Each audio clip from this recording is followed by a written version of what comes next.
Bon, mais écoute, bonjour Alain. Oui. Ben, écoutez, moi, je vous remercie de m'accueillir parce que je vais vous faire part de quelque chose qui m'a donné quand même 2 à 3 mois de travail.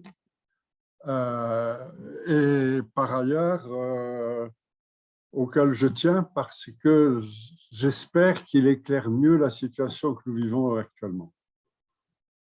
Je souhaite brièvement partager le contexte dans lequel se situe pour moi la période 2020-2021. C'est de cette période-là que je vais parler, c'est-à-dire la période de la pandémie. La première, elle est subjective. Au cours de ma vie, qui a commencé avant la débâcle de 40, j'ai vécu pas mal d'états d'urgence, comme pas mal d'entre vous. Ça, c'est le côté subjectif de ma vision de ce qui se passe. La seconde, c'est nous vivons une époque où c'est la conséquence d'un choix technologique qui a produit une nouvelle organisation économique, qui a modifié les rapports sociaux et influencé les structures psychologiques et cognitives des citoyens. Le troisième point, c'est le fait que le pouvoir politique confie l'information et la décision à des corps dits non politiques.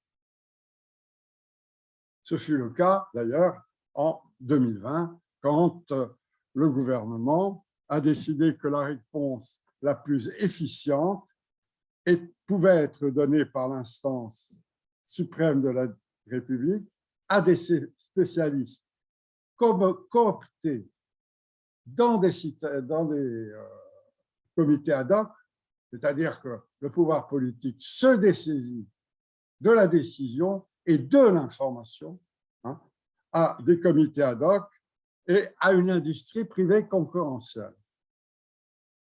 De cela, il y a eu des précédents. Il y en a un qui m'a marqué, puisque ça a été tout le début de ma vie, celui qui a marqué ma naissance, ce fut la débâcle de 40.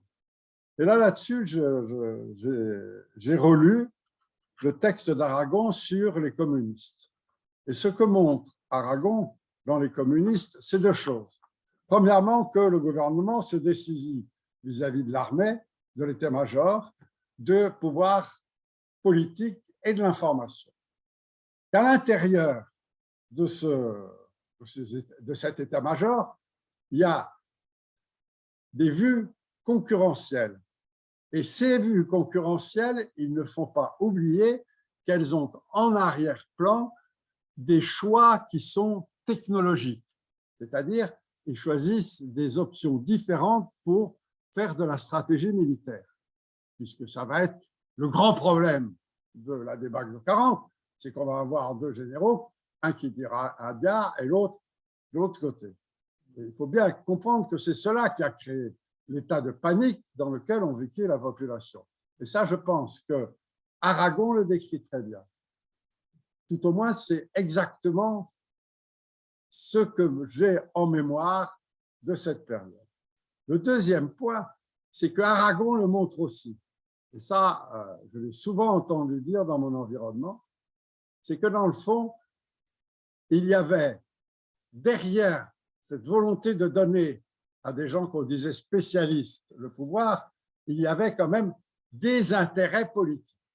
Et Aragon montre très bien par des apartés entre certains personnels politiques que le problème, c'est de faire rapidement la paix avec l'Allemagne nazie pour la raison suivante, c'est qu'on ne voudrait pas avoir le retour à un système démocratique tel que celui de 1936 et on veut mettre en place un pouvoir à vision unique, à idéologie unique et sans qu'il y ait de débat.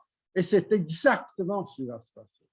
Et ça, c'était extrêmement intéressant. Donc, quand même, moi, ça m'a mis la puce à l'oreille, comme on peut dire vulgairement. Cette appréhension subjective de 1940, mêlant mes souvenirs personnels à la lecture de la narration de Louis Aragon et à celle des historiens, m'a amené à interroger la situation actuelle à partir de ce modèle.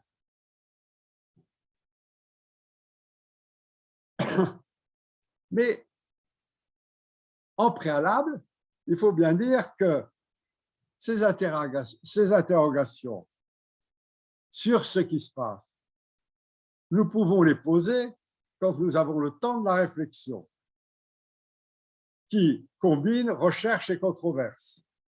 Cet espace de vie donne accès à la fois à des ressources, à des temps de débat et à des écritures, à de l'écriture et de l'énonciation. Ça, il faut bien comprendre, c'est que si on n'a pas ce temps-là dans notre vie, ce qui est le cas de la plupart des citoyens, à partir de ce moment-là, on ne peut pas faire le travail que j'essaie de vous exposer maintenant. Mais ce qui est important, et ce qu'on vous dira, et ce qu'on entendra généralement, c'est que dans le fond, vous avez une élite, vous avez des gens de savoir, et puis vous avez des gens de non-savoir. Bon, mais ceci, je n'y adhère pas, et je le dis carrément parce qu'il faut être clair, sinon on ne comprend pas la suite du discours. Moi, je préjuge avec d'autres que nous possédons tous les éléments pour analyser et réfléchir, c'est notre propre rationalité. Et là, je veux rappeler quelque chose qui m'a énormément marqué dans l'entrée dans ma vie professionnelle, c'est les émissions faites au sein du service de la recherche dirigé par Pierre Schaeffer et réalisé par André Voisin, qui montraient que dans tous les villages, il y avait des personnalités qui étaient capables d'exprimer une rationalité sur la vie et la politique. Et ça, je pense que c'était quelque chose d'extrêmement important. On ne le trouve plus maintenant. C'est-à-dire que partout, dans tous les villages, puisqu'on était encore dans une France rurale, c'était avant 1974, et partout, il y a des gens qui sont capables de comprendre le monde et de vous l'expliquer. Donc ça, c'est une de mes certitudes et je ne pourrais pas continuer à raisonner si on n'accepte pas ceci. Par quoi nous sommes marqués au début de l'année 2020? Nous sommes marqués par le risque d'une épidémie venue de Chine. Et nous sommes marqués aussi par un gouvernement qui décide l'état d'urgence. Nous sommes marqués aussi par un gouvernement qui va donner, dans le fond, l'information et la décision à un comité ad hoc, qui est un comité ad hoc de spécialistes, principalement en épidémiologie. Mais aussi, elle va donner aussi, dans le fond, la décision à des entreprises privées qui sont les entreprises pharmaceutiques, puisque c'est grave. C'est elles qui vont décider comment on va survivre. Donc, voici la situation telle que, brièvement, je la pose. Pendant cette période, nous avons un flux incessant d'informations brèves, de débats aux explicitations limitées par l'horloge, qui rend rarement possible une écoute active. Et ça, c'est un phénomène technologique. C'est-à-dire que c'est une technologie qui va complètement influencer notre vie. Les influences brèves, j'aime beaucoup l'expression qu'emploie Michel Lorisser pour appeler ceci, elle appelle ça des confettis numériques. C'est-à-dire qu'en permanence, on a des choses extrêmement brèves, faites dans le fond pour créer de l'émotion, et on n'a jamais le temps d'avoir ni débat, ni réflexion sur ces informations. Et ça, je pense que c'est quelque chose d'extrêmement important pour comprendre la situation dans laquelle nous vivons.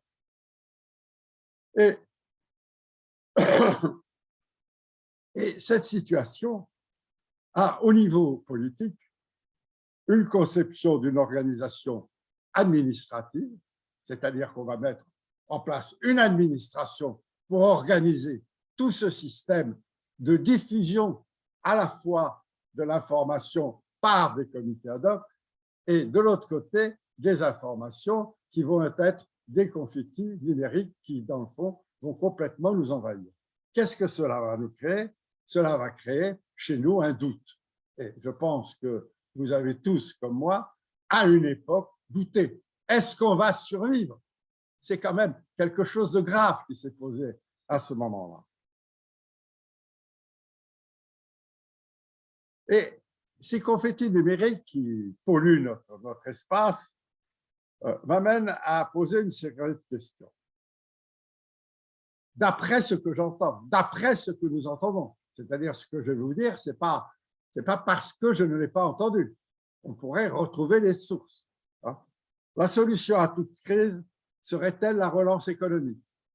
Leitmotiv. Faudrait un plan Marshall pour relancer la construction, etc. Là, on se pose vraiment la question, est-ce que celui qui dit ça est un homme politique? Est-ce que celui qui dit ça, il a réfléchi et il sait ce que c'est que le plan Marshall? Je pense qu'il a complètement oublié ce que c'était ou qu'il ne sait pas ce que c'est. Troisièmement, les conséquences des choix industriels sont exposées avec leurs différentes causes et conséquences. C'est-à-dire qu'on va faire des choix industriels, on va les proposer, mais jamais on va donner ni leurs conséquences, ni leurs causes. Là, je reviendrai tout à l'heure. Le choix d'un régime politique basé sur la décision d'un cabinet présidentiel validé par un parti présidentiel réussit-il mieux en temps de crise qu'un régime qui donne la première place au débat démocratique? C'est-à-dire, on pense qu'un régime qui s'appuie sur une décision univoque peut mieux régler le problème que tout régime démocratique. Et ça, on l'entend. Des réformes successives basées sur 3 principes: l'hôpital entreprise, le numerus clausus du recrutement des étudiants en médecine, le choix de la recherche-développement au détriment de la recherche fondamentale, ne sont-elles pas sans conséquence pour le traitement de la pandémie? On met de côté ces questions-là. Et chaque fois que quelqu'un essaye d'y revenir, on lui dit « mais non ». Pourtant, n'oublions pas quelles sont les conditions, même à cette période-là, de l'hôpital par rapport à ceux. Des injections successives et contradictoires sur les modes de traitement de la pandémie, où nous sommes en droit de nous poser quelles en sont leurs finalités. La liste serait longue et alimentée par des sources multiples et contradictoires. Cela crée un doute. Et c'est ce doute, je reviens à 39-40, c'est ce doute qui a assailli la population française. En relisant Aragon, on voit très bien que les informations venant des états-majors sont contradictoires, sont brèves, font que la population se déplace. Et qu'est-ce qui se passe? Et là, je trouve qu'il le décrit remarquablement bien, Aragon. C'est-à-dire qu'on va avoir une population rurale qui va quitter sa ferme, quitter la ferme, passer 3-4 jours sur des routes encombrées, puis, dans le fond, avec une information conducteur, va revenir et retrouver sa ferme détruite et plus rien. Donc, c'est important. Cette création du doute, ça nous met dans des situations où on ne sait plus quoi faire et où on est extrêmement fragile psychologiquement. Qu'est-ce qu'il faudrait pour que ce doute devienne un doute scientifique? Car c'est un doute psychologique que nous vivons. Bien, il faudrait qu'on ait accès aux connaissances nécessaires. Et pour le rendre accessible à toute la population, que je suppose, et j'en suis sûr, a sa propre rationalité pour analyser ce qui se passe, il faudrait peut-être se questionner sur 2 arguments qui sont posés au sein du débat politique, pas du débat politique, de l'information politique. C'est le mal viendrait des idéologies portées par l'enseignement universitaire basé par la controverse. N'oublions pas ça. Le second, le bien serait-il les classes préparatoires et professionnelles à vocation univoque et basée sur une compétition au mérite?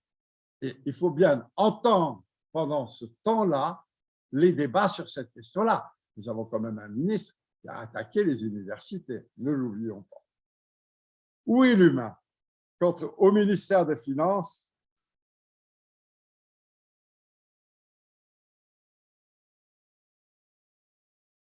deux néobanquiers, dont l'un deviendra président de la République, dans la période qui précédait juste 2020, laissent libre cours à leur goût pour les Legos industriels, application des algorithmes disponibles, puisqu'on ne peut pas faire de Lego, on ne peut pas faire de jeux financiers s'il n'y a pas les algorithmes qui vont vous montrer les montées, les descentes, les intérêts, etc.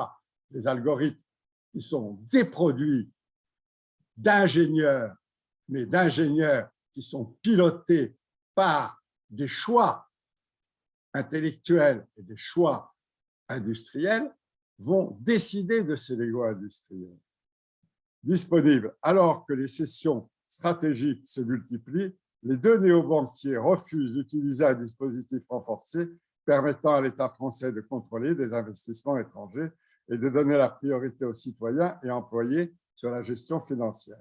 C'est dans l'Obs du numéro 2979. C'est une citation que je donne.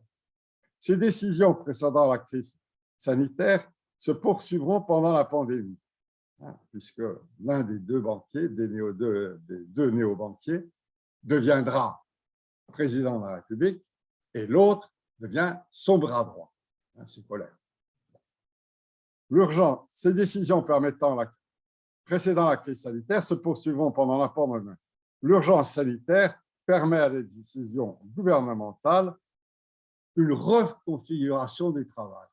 Et ça, on l'oublie trop. C'est-à-dire que cette crise, elle va permettre une reconfiguration du travail que vous allez voir, elle est clairement énoncée par le président de la République, mais il y a quelque chose qui s'est passé qui a fait qu'on n'a pas voulu, on n'a pas eu le temps de l'étudier.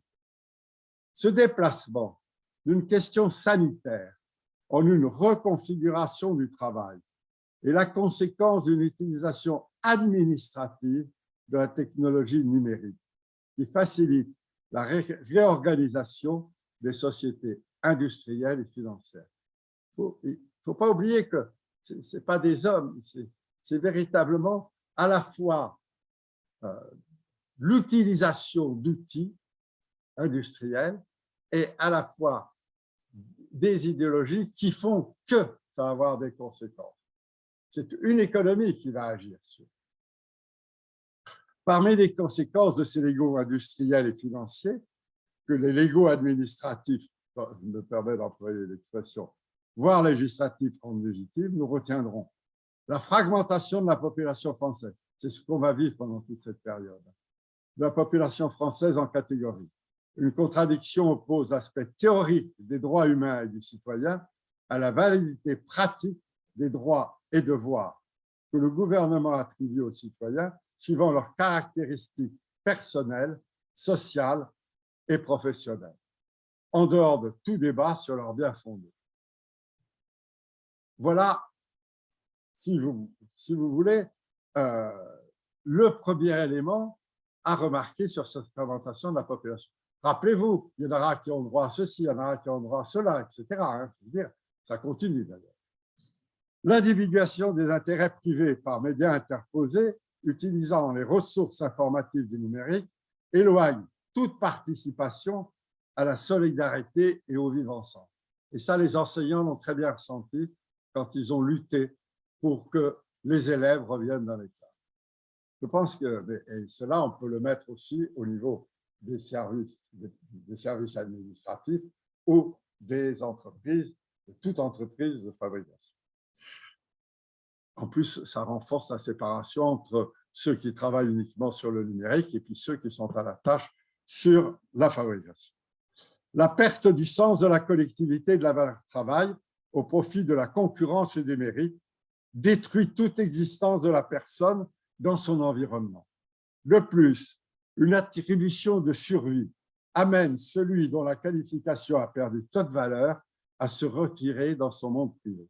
Et ça, il y a eu un écrit qui est assez ancien, qui date de 1990, sur le monde privé du monde ouvrier d'Olivier Schwartz, qui montre qu'une fois que quelqu'un qu'on a licencié, à qui on donne juste de quoi vivre, se replie uniquement dans l'amélioration de son appartement, de son HLM. Très, très beau livre, très bien documenté.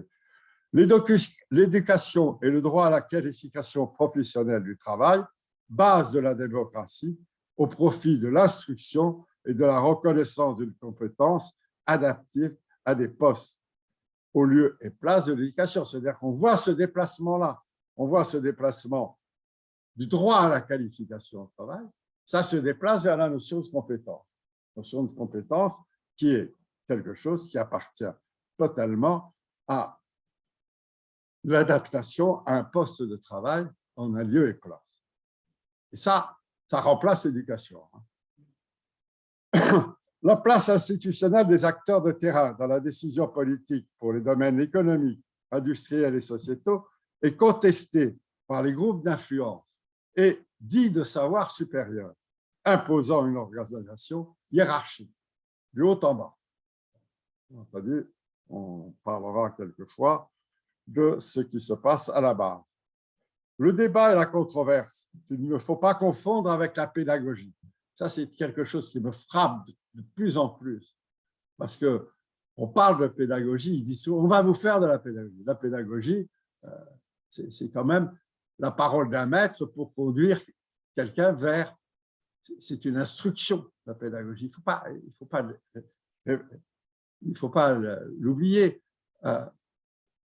Mais on a modifié dans les temps contemporains. De toute façon, on a essayé, comme le disait le collègue qui vient de partir, qui a fait partie de la pédagogie active, et avec Jacques Viter. Il ne faut pas oublier que cette pédagogie a mouvement dans une conception stricte, c'est cela. Et la pédagogie, si on veut qu'elle évolue, il faut qu'elle acquiert la conception qu'elle ne peut se développer que s'il y a débat et controverse au sein de l'action éducative. Ce n'est pas simplement transmettre un message. Voilà. Ce vide, parce que ça a vidé. On ne voit plus personne. On est chez soi. On n'a plus l'idée que de la concurrence et du mérite. On est fragmenté. On regarde le voisin pour voir s'il a eu autant que nous quand on a obligé à arrêter de travailler. Prenez par exemple les coiffeurs qui se voyaient les uns à côté des autres. Quand on va chez le coiffeur, ils vous en parlent. Si on avait tant soit peu d'écoute, ils vous en parlaient. Bon. Donc, si vous voulez, on est arrivé, cette fragmentation de la population a amené le doute dans la population. Et c'est le premier élément, on s'est mis à douter.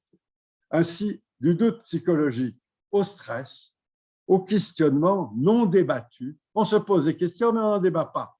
Donc, une question sans réponse, ça augmente le stress. À la soumission. Et à la fin, on arrive à la soumission. C'était aussi ce qui s'est passé en 40. Hein. On est devenu tout d'un coup soumis. Hein. On s'est réveillé à partir de 40. Certains groupes politiques se sont réveillés très tôt, mais il a fallu 42, l'annonce du débarquement des Américains au Maroc, dont peu de personnes étaient au courant, pour que des politiques passent dans la résistance. Il faut quand même...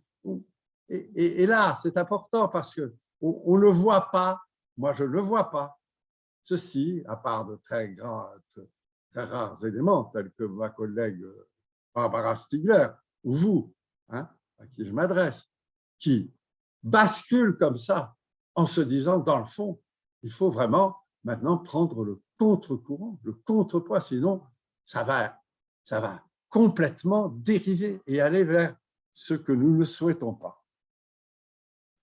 Et voilà, et là-dessus, on arrive, nous téléspectateurs, quand même extrêmement intéressés par notre avenir, le 21 juillet 2021, au discours présidentiel.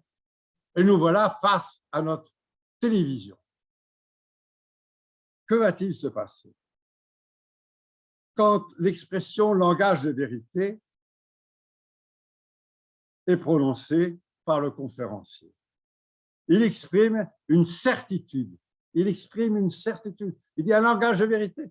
C'est une certitude pour celui qui écoute, pour moi, téléspectateur.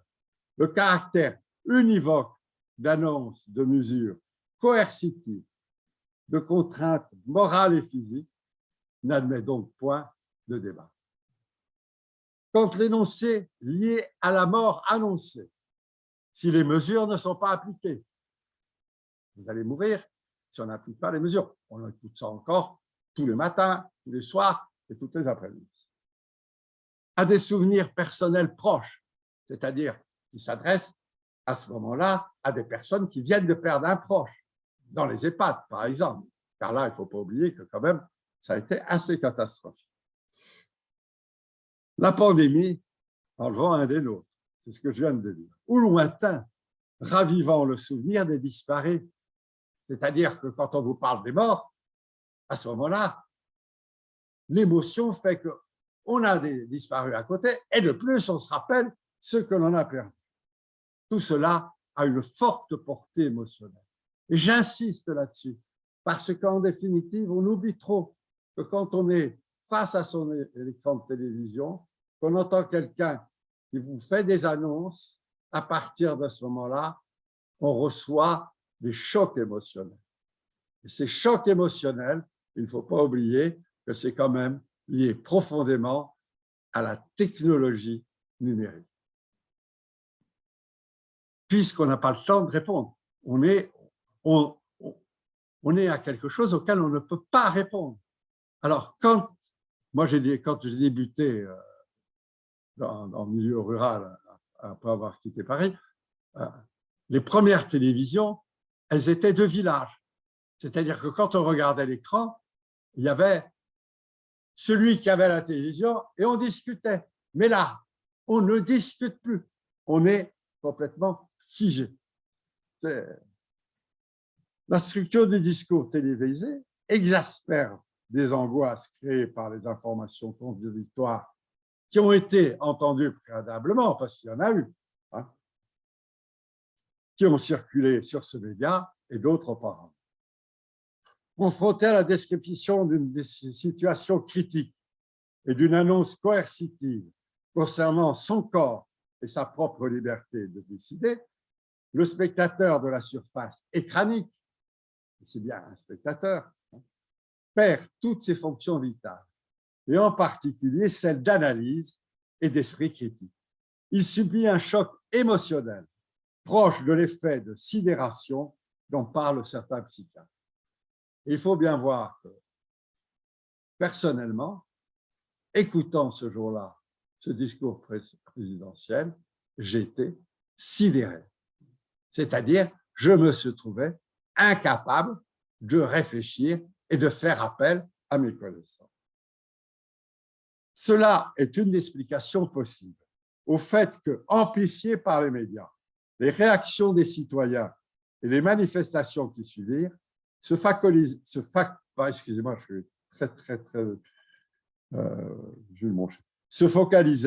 sur la seule partie de l'allocution qui traitait des mesures coercitives destinées à arrêter la diffusion du virus. Ce fut mon cas. Je pense que ce fut le cas du plus grand nombre de citoyens, comme le montrent les échos dans la presse, comme le montrent les manifestations contre, par exemple, la vaccination. Mais combien eurent le temps de faire la recherche nécessaire? Combien de citoyens, je dis, parce que j'insiste là-dessus, c'est sur cet isolement qu'est vécu le téléspectateur. Combien eurent le temps de faire la recherche nécessaire pour consulter l'écrit de ce discours présidentiel et de le lire attentivement pour qu'il leur donne du sens en fonction de leur propre rationalité et qu'ils lient expérience et savoir. Qui a eu ce temps-là? C'est la question que je me pose. Moi, je l'ai eu, ce temps. Et c'est une chance exceptionnelle. C'est parce que je suis un universitaire et que je suis, comme on dit, émérite. Honoraire. C'est-à-dire que je n'enseigne plus et je ne dirige plus de thèse et je ne suis plus membre de jury de thèse. Bon.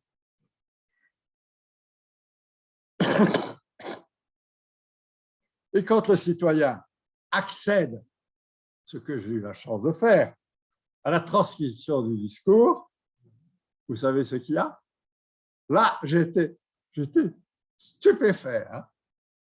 Sur le site www.élysée.fr, donc, c'est pas rêvé, vous pouvez me prendre, hein, consulter. Il découvre cet avertissement. Seul le prononcé fait foi. Seul le prononcé fait foi. C'est-à-dire que cet écrit que je vais lire ne peut pas faire foi. Enfin, si vous vous rendez compte, cette mise en cause de l'écrit au profit de quelque chose qui est un produit technologique. Ne l'oublions pas, parce que ce que vous voyez actuellement, chers spectateurs, devant votre écran, c'est un produit technologique. Ce n'est pas Janelle qui cause. Bon. Cette remarque souligne la différence entre la réception d'un message audiovisuel transmis par un réseau numérique et la transcription écrite de l'énoncé d'une intervention. Elle laisse entendre que le protagoniste souhaite conserver toutes les caractéristiques de la diffusion télévisuelle et de ses effets.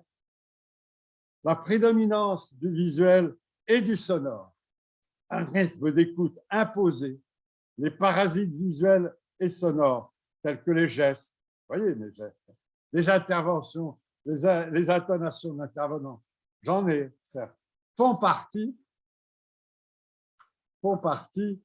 des effets émotionnels recherchés. Bien entendu, moi aussi, je cherche des effets émotionnels sur vous, chers téléspectateurs. L'expression « seul prononcé fait foi » met en garde contre toute lecture du texte extrait de son contexte gestuel et environnemental, tel que la solennité des signes de la République. Sans un accès au texte écrit, le spectateur reste sur son impression. La conséquence est, comme nous l'avons dit précédemment, le spectateur, sous l'effet de la sidération créée par les informations traumatisantes, ne peut plus prêter attention à d'autres informations. La charge mentale de la sidération que crée le visuel, le son et les paroles élimine toute perception d'autres informations présentes dans le message. Le retour au texte, le temps de lecture et d'analyse permet d'en saisir la globalité, de le mettre en débat des réactions d'analystes politiques, comme par exemple celle d'Alain Girard-Sama, journaliste, historien et essayiste, actuel membre du Conseil économique, social et environnemental. Le gouvernement avance pas à pas, subit les évolutions de la crise et va chaque fois un peu plus loin dans les mesures autoritaires et liberticides, finissant par se dédire de ses anciennes promesses. C'est une citation. Mettant à distance les effets de ce spectacle télévisuel, et j'emploie pas le mot spectacle par hasard, c'est que véritablement, actuellement, la télévision nous donne un spectacle qui est très proche de ce que, dans la fin de mon adolescence, fut appelée la société du spectacle. La lecture apaisée du texte permet de saisir que l'objet de cette allocution n'est pas simplement l'annonce des contraintes décidées pour lutter contre la propagation d'un virus en réponse à la question que le président pose, où en sommes-nous de notre combat contre le Covid-19, mais principalement l'exposé de 3 convictions de son auteur qui guideront un programme du gouvernement. Toute la seconde partie est l'énoncé, et 3 convictions, c'est l'orateur qui le dit. Je vais vous faire part de 3 convictions fortes. La première, de devenir une grande nation de recherche, d'innovation et d'agriculture. Celle-ci donne la parole présidentielle, le caractère d'une instance décisionnelle qu'exprime la formule. J'ai lancé le mois dernier un plan d'investissement de 7 milliards d'euros en matière de santé, des usines, de la recherche chez nous en France. C'est une annonce. Des interrogations se posent. Quel accès le citoyen a-t-il à la connaissance de ces décisions portant sur un plan d'investissement concernant, par ailleurs, c'est un autre plan annoncé, l'écologie de production. L'écologie de production. Que recouvre cette formulation? Point d'interrogation. Ainsi du doute. Pardon. Un exemple nous est proposé. C'est l'usine géante des batteries pour véhicules électriques qui va impacter toute une région, tout un espace d'une région. Comment est-il possible de s'informer sur son mode de financement, les conditions de son implantation, d'où elle va tirer ses ressources, et ainsi de suite. Nous n'avons aucun renseignement là-dessus. Nous en sommes à une annonce. Quelle place occupent les différentes instances institutionnelles de la République dans cette prise de décision? Rien ne nous est indiqué. De quelle indépendance s'agit-il quand cette finalité lie la France à l'Europe? C'est de l'indépendance. En définitive, tout se fait en fonction, et c'est bien dit sur l'usine, une finalité qui lie la France à l'Europe et se centre sur la future présidence française de l'Union européenne. Quel débat est proposé au peuple français sur cette ambition? La préoccupation de l'humain se trouve-t-elle définie uniquement par des plans d'investissement et une production industrielle? C'est un projet quand même d'un chef d'État, il ne faut pas l'oublier. Quelle place occupent les hommes et les femmes dans ce modèle économique? Question que je pose. La seconde conviction dans ce discours répond à cette dernière question en définissant un modèle social qui repose sur un fondement, le travail. À ce moment-là, une compréhension de la notion de travail est nécessaire.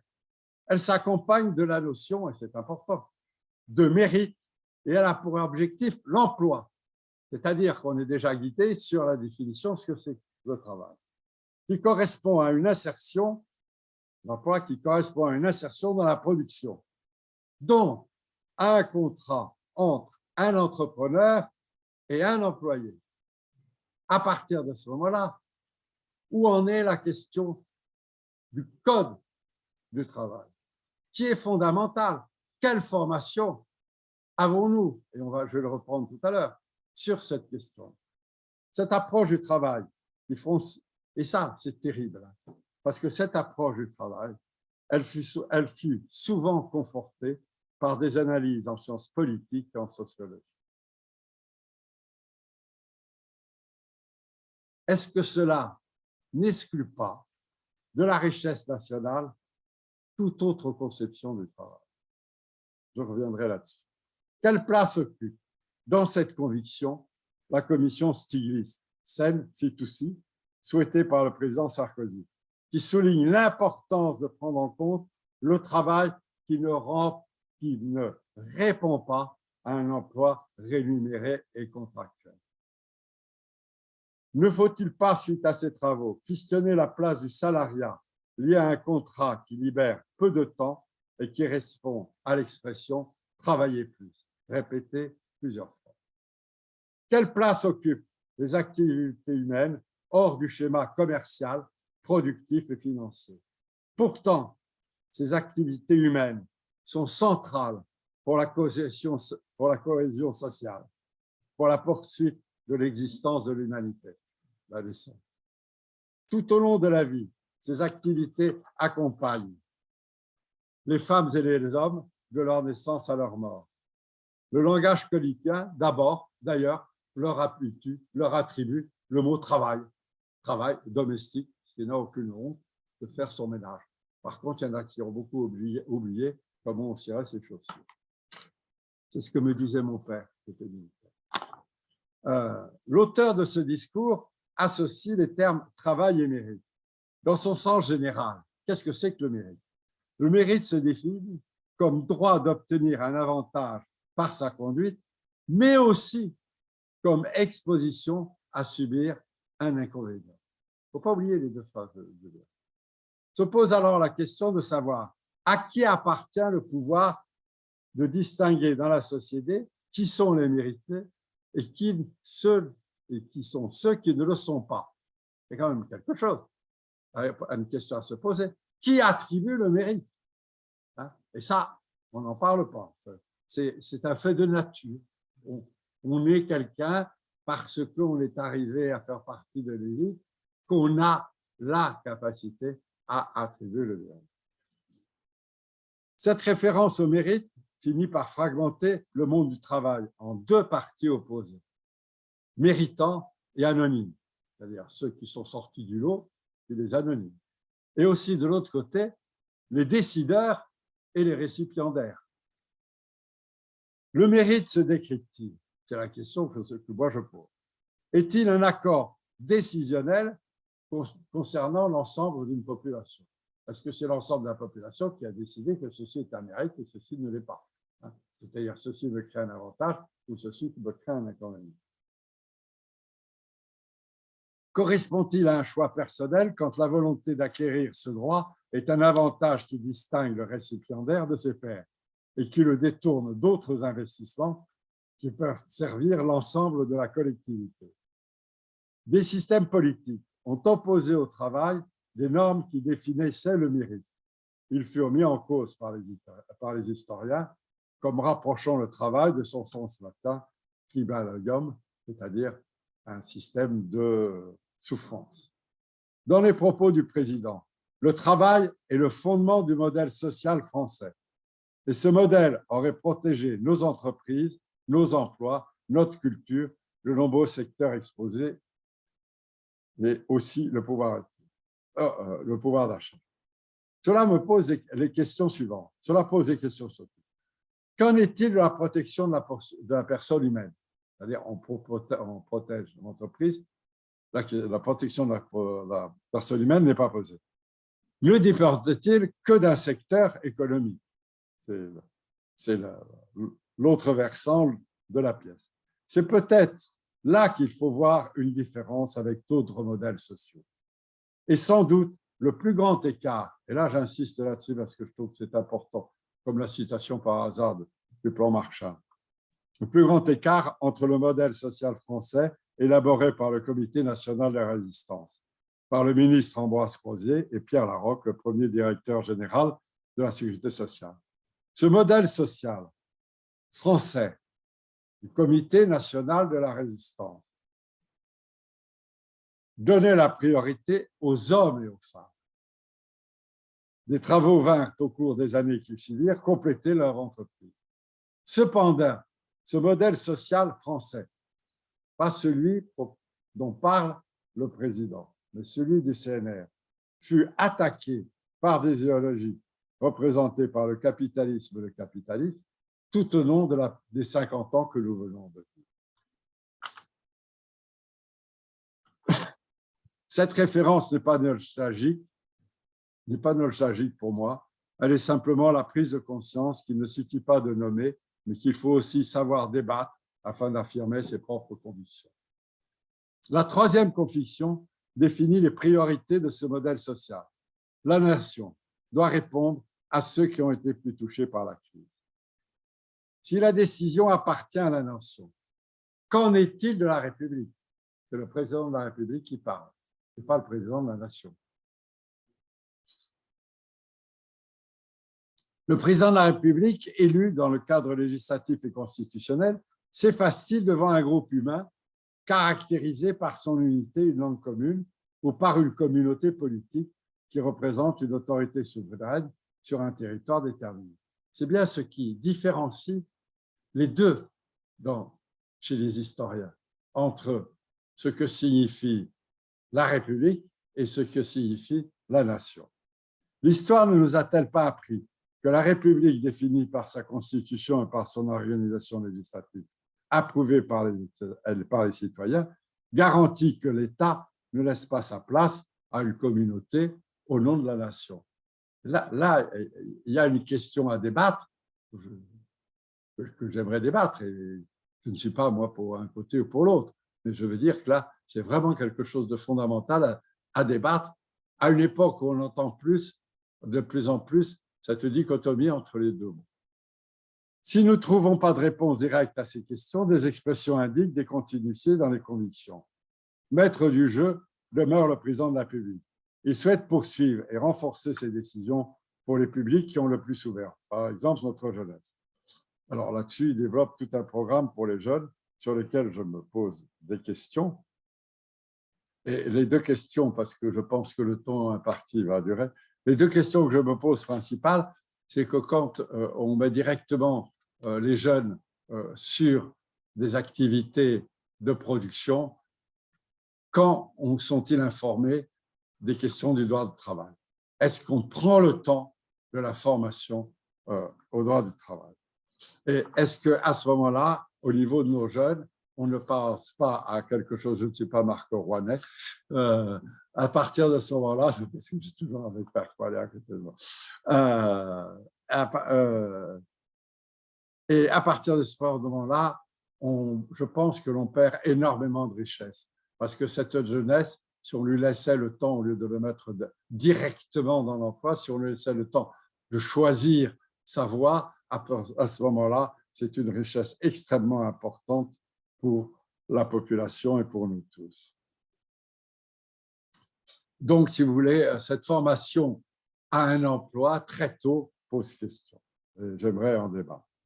N'est-ce pas le pari de toute éducation de laisser le temps aux jeunes adultes pour déterminer son orientation et pour connaître les capacités qui lui sont propres? C'est la question que je me pose et que je pose. Alors, l'ensemble des convictions donne lieu à des réformes qui ne sont pas davantage financées en laissant filer la dette, annonce le président, l'auteur de cette conférence. Pour cela, un nouveau pacte est de travailler davantage, d'investir. Cette proposition part de deux présupposés.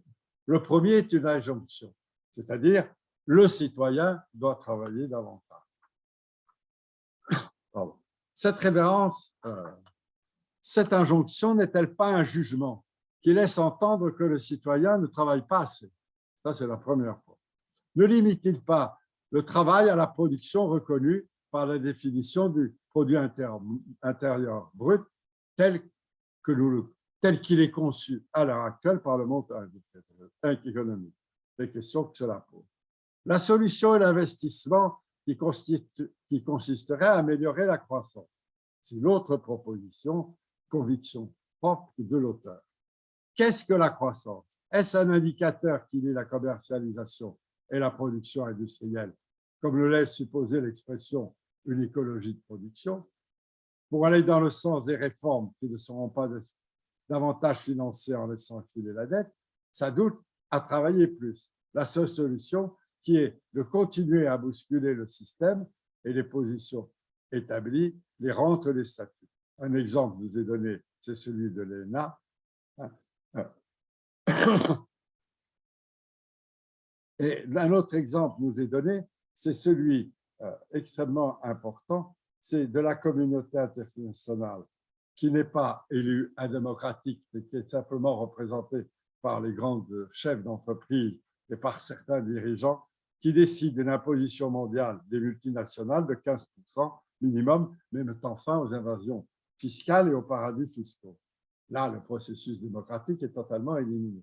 Et pourtant, c'est pris comme quelque chose qui va nous permettre d'empêcher la dette de filer. Donc, c'est quelque chose qui est complètement en dehors du jeu du discours démocratique et républicain tel que nous concevons la République.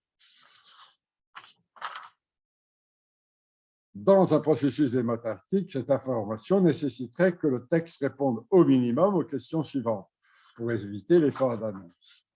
Quel élément compose ce texte pour que nous puissions juger des règlements juridiques qui président cette démission, du choix de 15% qui est fait simplement en dehors de vote? Quels renseignements avons-nous sur la composition de cette communauté qui décide de? En fonction de l'inquiétude que crée le manque de réponse aux interrogations d'un lecteur, la répétition du terme « nation » dans le discours du président de la République nécessiterait une étude sémiologique et morphologique de ce texte avec d'autres discours politiques qui font appel à la nation et non à la République. Un temps de lecture, de confrontation à d'autres documents, d'écriture, permet ce temps réflexif. l'annonce présidentielle du 31 août 2021 de faire de la lecture une grande cause nationale devrait ouvrir à toutes les générations l'accès aux connaissances qui permettent de formuler des réponses aux questions posées et de saisir les débats qu'elles suscitent. Mais le vocable lecture a un champ sémantique large, aussi doit-on s'interroger sur le contenu qui lui est attribué dans cette intervention et sur la relation entre la pratique de la société de l'information à caractère univoque et les réactions psychologiques et sociales et politiques qu'elle suscite. Merci. Merci Alain. Oui, c'est juste pour aller dans le même sens que vous, je relisais tout de suite un passage d'un entretien avec Bernard Noël et qui rejoint notamment deux aspects de ce que vous avez dit là. Je le lis comme ça. Hein. La captation mentale est venue naturellement et l'ajout de l'adjectif mental fait que leur association désigne parfaitement le phénomène qu'il s'agit de dénoncer. Sans doute ne les avait jamais réunies, bref. Tout a changé. Alors voilà, la captation mentale a toujours été désirée par le pouvoir religieux puis politique, mais l'un et l'autre n'ont longtemps eu recours qu'à la conviction nourrie par le prêche, la prière, le discours et la propagande. Tout a changé quand la captation mentale est devenue une technique audiovisuelle, dont le but final est la confiscation de la mentalité individuelle pour qu'elle soit seulement docile à ce que lui soufflera le pouvoir.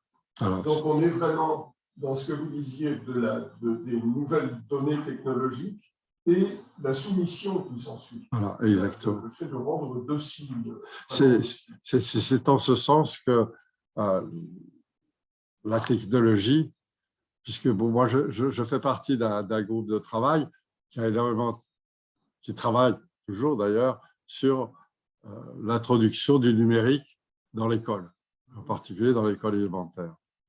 Et oui, j'ai des collègues qui se sont lancés dans le numérique comme la grande chance pour mieux éduquer les enfants. Exactement comme moi, je m'étais lancé il y a 60 ans dans la télévision et la radio comme la grande chance pour mieux éduquer les enfants avec la télévision scolaire, la radio scolaire et ainsi de suite. Et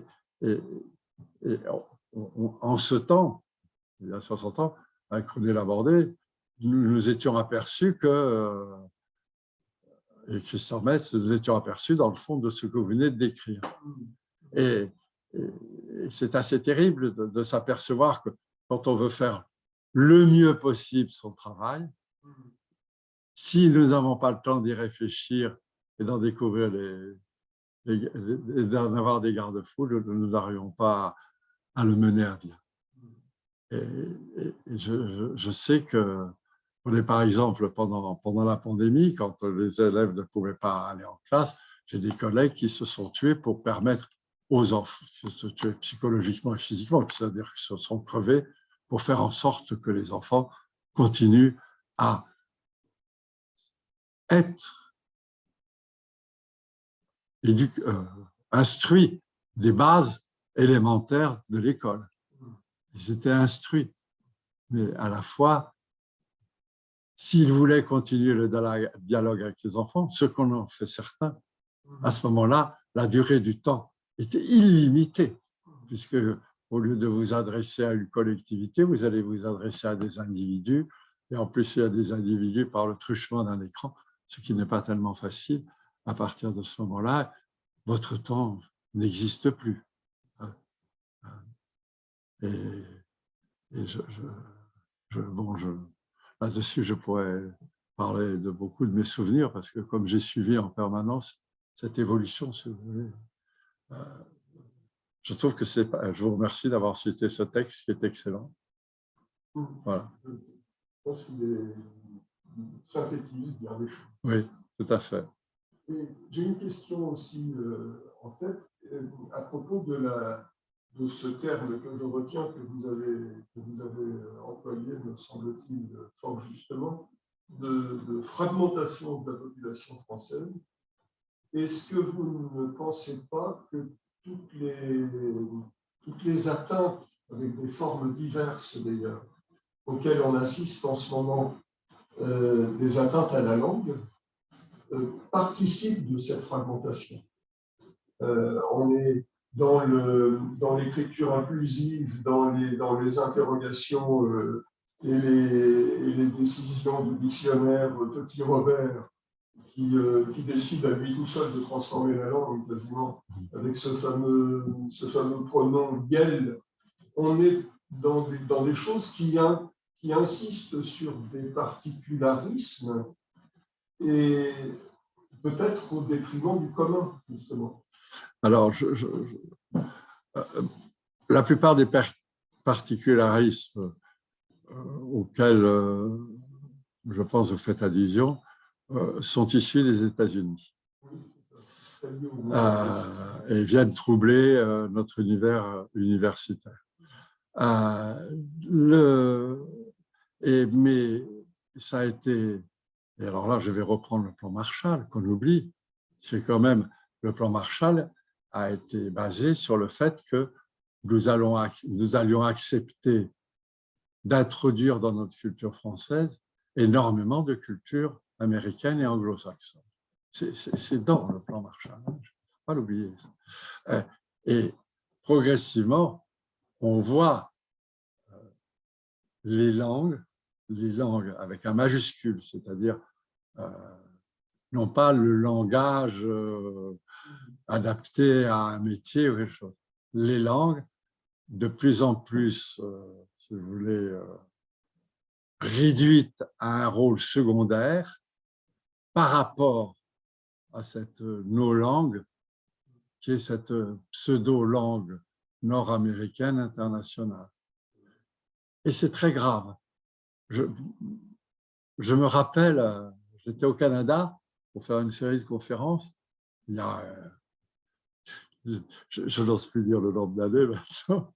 Bon, mais j'ai participé à ils avaient une grande émission de télévision, ils m'ont invité à y participer. J'ai dit, moi, je ne viens pas intervenir ici en tant qu'uniquement francophone. D'abord parce que je suis dans un véritable pays francophone qui a su conserver et adapter la langue, mais aussi comme représentant des pays, des langues avec lesquelles je parle. Par exemple, avec l'Occitanie, je venais de travailler beaucoup avec l'Université de Barcelone. Et il y a véritablement quelque chose qui se passe. C'est à la fois, il n'y a pas de langue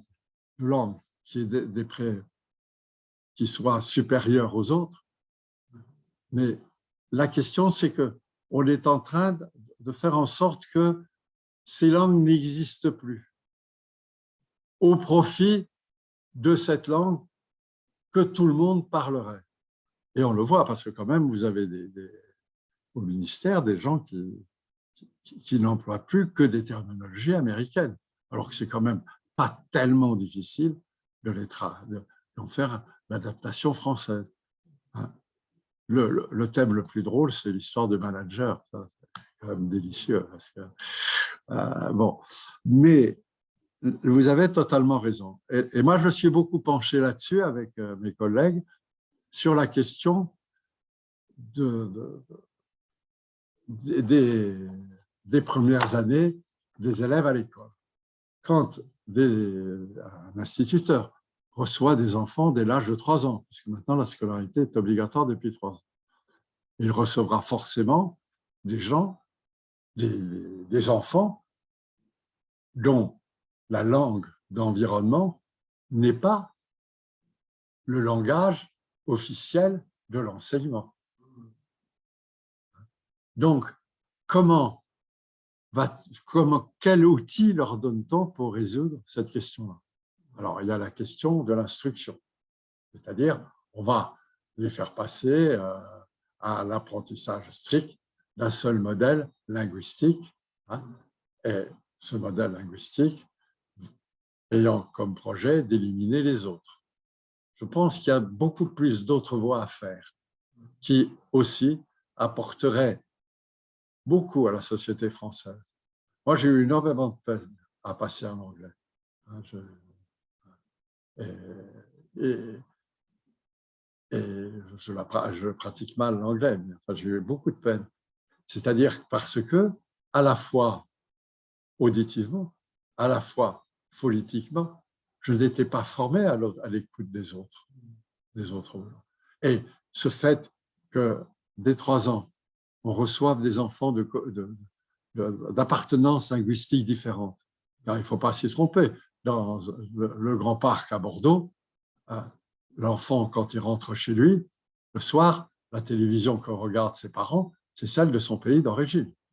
Donc, avec la langue de son pays d'origine.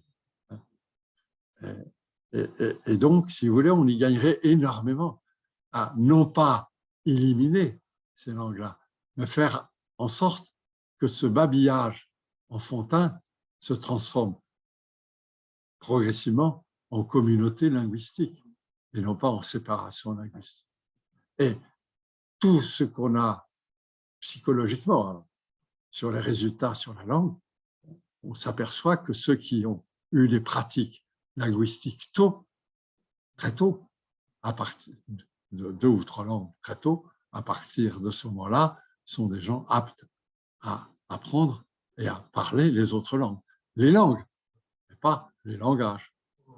Et c'est-à-dire là la grande différence, et c'est pour ça, sur la lecture, j'aimerais bien en débattre. Mais ça sera une autre fois. Je m'excuse, j'étais un peu long. Non, mais ça méritera effectivement oui, mais là, quelque chose de particulier, une conférence particulière là-dessus. Tu vois, dans les mois qui viennent, si tu as envie de travailler, partager ta réflexion.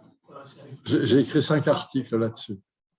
J'ai essayé de voir avec mes collègues. C'est-à-dire que moi, je puise beaucoup.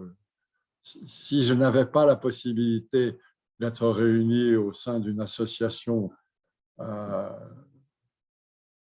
à des dimensions multiples, c'est-à-dire qu'à la fois, il y a des auteurs de numérique, il y a des gens spécialistes de numérique, il y a en même temps des enseignants, des administratifs, etc. Je n'aurais pas la possibilité de faire avancer ma pensée comme je la fais avancer à l'heure actuelle. Si j'avais décidé que je prends ma retraite, c'est pour ça que je dis que je suis honoraire, que je prends ma retraite et je me retire. Hein. On a besoin du retrait, de se retirer pour penser, mais pas de se sortir de la vie sociale. Et moi, je l'avoue, hein, parce que quand même, il faut le dire, hein, je suis né bien avant 39, je suis né 3 ans avant 39, je suis un produit du Front populaire, je crois d'autres choses. Mais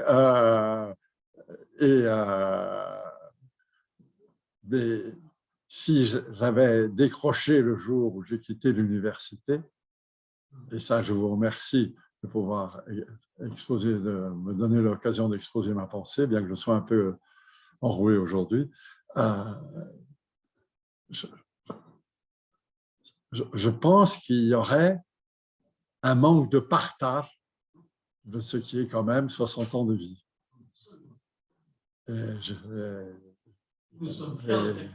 C'est pour ça que je continue à me balader. C'est bien. Malgré.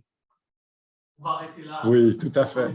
Mais de toute façon, ce n'est que pour te revoir à une autre. Oui, vous me voyez quand vous voudrez.